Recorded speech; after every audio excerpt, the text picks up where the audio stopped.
In an exclusive conversation with American CNBC, Microsoft founder Bill Gates analyzed the current scenario of global dispute for technology and the development of artificial intelligence. The billionaire and philanthropist highlighted how AI will reshape the world we live in, including in health and education. All of this happened within just a few days. So, let's talk about it. When Bill Gates sits down and tells you that we are standing on the precipice of a shift as monumental as the internet itself, you don't just listen. You take notes. We are living through one of those rare moments in history where the tectonic plates of civilization are shifting under our feet, and unlike the Industrial Revolution or the dawn of the internet, this shift isn't measured in decades. It's measured in months. In this exclusive breakdown, we're going to dissect exactly what Gates sees coming for 2026 and beyond. We aren't just talking about stock prices or the latest chatbot. We are talking about a fundamental rewiring of how human beings survive, learn, and grow. Gates isn't looking at AI as a product. He's looking at it as a utility, a new layer of infrastructure that is about to become as essential as electricity. But what makes this interview so critical right now isn't just the optimism. It's the warning hidden inside it. It's the discussion about the bubble, the inevitable crash of the hype cycle. For the last century, technology has followed a predictable pattern. It starts at the top, in the research labs of the wealthy, in the hospitals of the developed world, and then, slowly, agonizingly, it trickles down. By the time a breakthrough in cancer screening reaches a rural village in Malawi or a classroom in Bangladesh, 10 or 20 years have passed. Gates calls this the lag. And his entire thesis for the next decade is that AI is going to destroy this lag. In the interview, Gates was asked if he would change his strategy at Microsoft today. His answer was telling. He said AI is the biggest thing right now. But notice where he pivoted immediately. He didn't talk about enterprise software or cloud computing. He talked about a farmer in Africa holding a smartphone. This is the Humanist superintelligence in practice. While companies like OpenAI and Anthropic are chasing artificial general intelligence, AGI, to rival human reasoning, Gates is focused on what we might call applied superintelligence. Think about the agricultural example he mentioned. In many parts of Africa, the primary food source is cassava. It's a hardy crop, but it's vulnerable to viral diseases like the cassava mosaic disease. In the past, identifying this required a trained plant pathologist, a rare resource that might not exist for hundreds of miles. Now, imagine an AI model trained on millions of images of healthy and diseased leaves, running locally on a cheap $50 smartphone. A farmer points the camera at a withering leaf. The AI analyzes the pixel data, identifies the specific viral strain, and speaks, in the farmer's local dialect, telling them exactly what to do.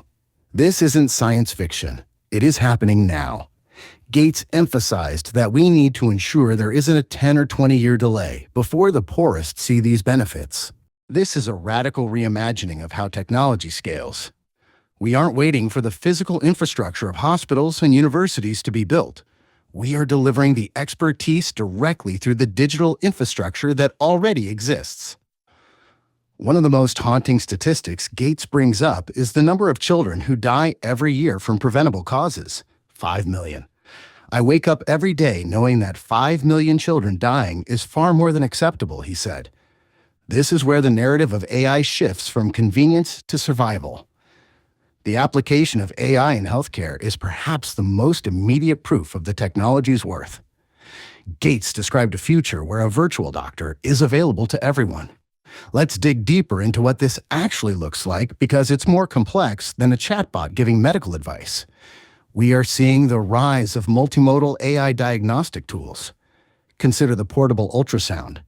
Traditionally, an ultrasound machine is a bulky, expensive piece of equipment requiring a highly trained technician to interpret the grainy, shifting images. But Gates has been backing technology that uses AI to guide an untrained hand. A nurse or a midwife in a remote clinic can move a simple probe over a patient, and the AI, understanding the anatomy in real time, guides them to the right spot, captures the image, and interprets the fetal health metrics instantly. It identifies high-risk pregnancies before they become emergencies. This is the Humanist AI designed to serve. It doesn't replace the human, it elevates the human capabilities. It turns a midwife into a specialist. It turns a community health worker into a diagnostician. When Gates talks about his wealth remaining being spent on this, he's talking about funding the data layer that makes this possible. Commercial AI models are trained on Western data, English text, Western medical images. The Gates Foundation is essentially building the world model for the global South, ensuring that these systems understand African dialects, tropical diseases, and local agricultural conditions. But let's pivot to the elephant in the room, the bubble. The interviewer asked the question that is on every investor's mind. Is AI a bubble? Gates' response was nuanced and incredibly important for anyone watching the markets. He admitted, yes, in the sense that not all these valuations will go up. Some of them will fall. This is the reality check. We are likely in a phase similar to the dot-com boom of 1999. Back then, the internet was real, but the companies claiming to own it were often overvalued. Gates is saying the same thing is happening now. There will be a culling. A lot of the wrapper companies, startups that just put a pretty interface on top of GPT-4, are going to vanish. However, he followed that admission with a powerful counterpoint, but in the sense that behind it is a profound technology that will reshape the world. There is not the slightest doubt. This is the key distinction. A financial bubble is when the price of an asset exceeds its fundamental value. Gates is arguing that while the price of some AI stocks might be a bubble, the value of the technology is not. The utility is real. He predicts that companies with high valuations will have to compete hyper-competitively. Only a reasonable percentage will survive. But the winners will be the ones who integrate this technology into the fabric of daily life, into health, education, and productivity. This aligns perfectly with what we're seeing in the broader industry. While Microsoft is building the massive infrastructure, the cosmos of the world, the data centers, the chips, they are also acutely aware that the value comes from the application layer. It's not about having the smartest model, it's about having the model that saves the baby, fixes the crop, or teaches the child. This brings us to education. Gates mentioned the tutor concept. For hundreds of years, the education system has been built on the factory model. One teacher, 30 students, one curriculum. If you learn faster, you get bored. If you learn slower, you get left behind. It works for the average, but it fails everyone else. Gates envisions an AI tutor that is infinitely patient, infinitely knowledgeable, and available for free. Think about what this means for the global knowledge economy. We are moving toward a world where a child in a village with no physical school building can have a Socratic dialogue with an AI about calculus, history, or coding. This isn't just about answering questions. It's about pedagogical strategy. The new wave of reasoning models, like the ones emerging from OpenAI and Google, can understand why a student is stuck.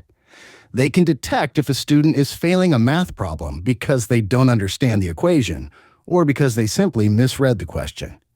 Gates emphasizes that government must act to ensure the distribution of benefits. This is a crucial point. If these tools are only available to the wealthy, the inequality gap widens. If they are distributed as a public utility, like clean water or electricity, they become the greatest leveling force in human history. Now, while Gates is busy discovering new ways to save lives, Microsoft itself is thinking even bigger. The interview touched on his relationship with Microsoft and OpenAI.